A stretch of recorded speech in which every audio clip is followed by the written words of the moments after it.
ना। उस टाइम एक चोर दरवाजे के जरिए बैकडोर के जरिए ऑर्डिनेंसां दे रूप दे विच ये लैके आए। ये मैनू पहले दसे सरकार ये ऑर्डिनेंसेस लियाउण दी लोड़ की सी? जे असीं 71 साल 72 साल इन्हां कानूनां दी इंतजार कर सकते सी ते 6 महीने होर क्यों नहीं सी कीती जा सकती?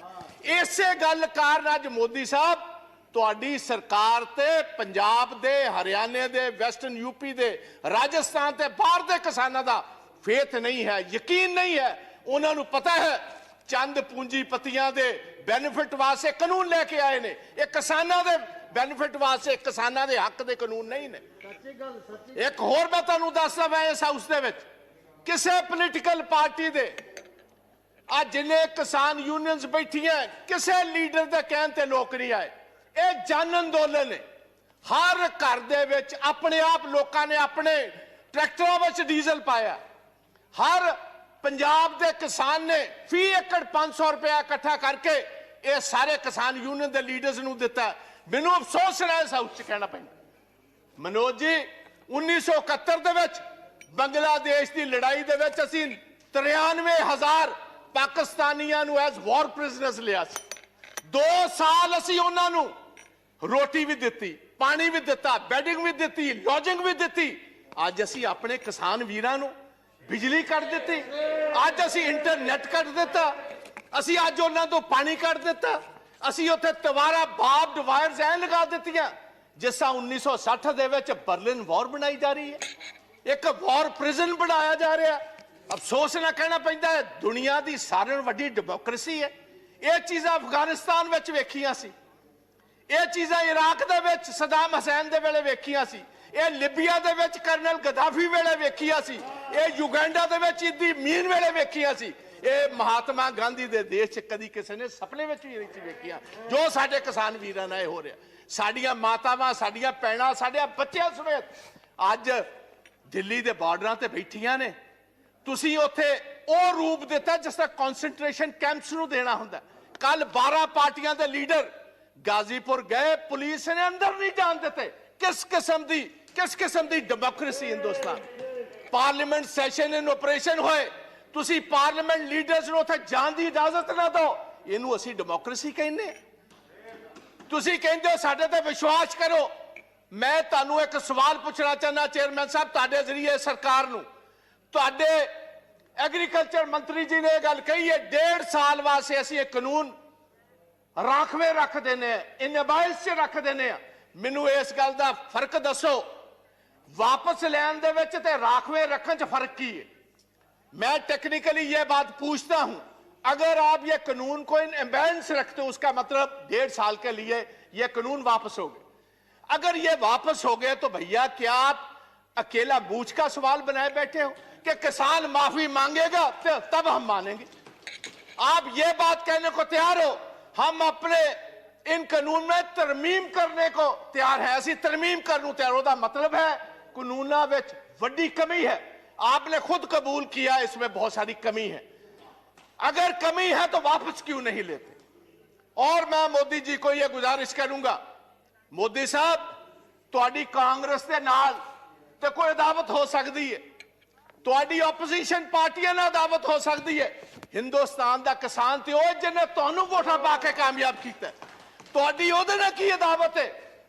प्रधानमंत्री जी अज मौका है, दूजी बार तुसीं प्रधानमंत्री बने हो, अज मौका स्टेट्समैन बनने का। स्टेट्समैन अज तुहाडे कोल मौका एक बार फिर सरदार पटेल वाली जगह लैन दा। वह भी गुजरात का एक पुत्र सी जिन्हों लोग वल्लभ भाई पटेल नूं सरदार के टाइटल नाल जानदे। अज तुहाडे कोल मौका है, आओ चलो, मैं तुहाडे नाल चलना। चलो सिंघू बॉर्डर, किसान जे तुहाडे नारे ना मारनगे को मैं तुहाडे बेनिफिट वास्ते लेके आया सी। जे तुसीं नहीं कबूल दे, अगर आप समझते हो ये आपके हक के नहीं है, भाई मैं वापस लेता हूं। इसमें आपका बड़ापन होगा। दरिया दिली जो लीडर होता है वो उसका सीना भी उतना बड़ा होना चाहिए, दरिया दिल होना चाहिए उसको। दरिया दिली दिखाइए। आज आपको स्टेट्समैन बनने की जरूरत है, प्रधानमंत्री तो आप सेकंड टाइम बन गए। आज सारा देश इंतजार करता है कि मोदी साहब कब आएंगे। वो तो उमर साहब की बात पर यकीन नहीं करते। क्यों नहीं करते? क्योंकि जिस ढंग से आप ये कानून लेकर आए हो, जिस ढंग से आपने इस पार्लियामेंट को, जो हिंदुस्तान की सबसे, मैं समझता हूं एक सबसे बड़ा फेथ है जिस हाउस पर, वहां हमारा जमहूरी हक नहीं दिया, आपने तो डिवीजन नहीं कराई। उसका मतलब था आपको जल्दी कौन सी बात की?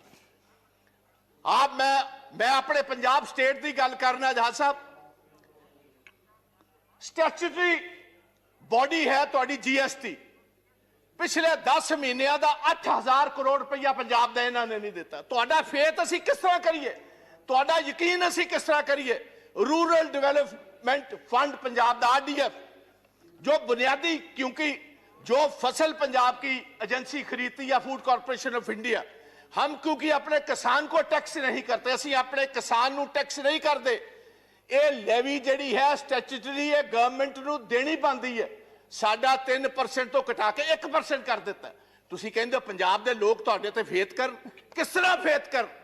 तुसी दुश्मनां वाला काम साडे नाल कर रहे हो। मैं एक होर कहना चाहना इस हाउस दे विच, ये नवी हिस्टरी नहीं, गुलाम नबी आजाद साहब ने बहुत खूबसूरत ढंग नाल दस्सिया सी अंग्रेजां दे खिलाफ, ब्रिटिश गवर्नमेंट के खिलाफ।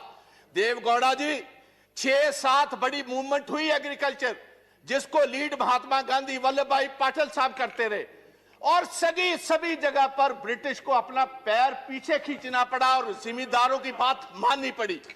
तो ये मैं गुजारिश करता हूं, पगड़ी संभाल जट्टा।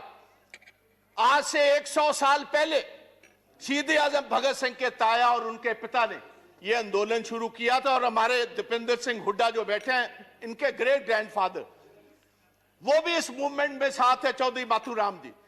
उस मूवमेंट में भी 3 कानून ही आए थे, जैसे अब 3 लेकर आए।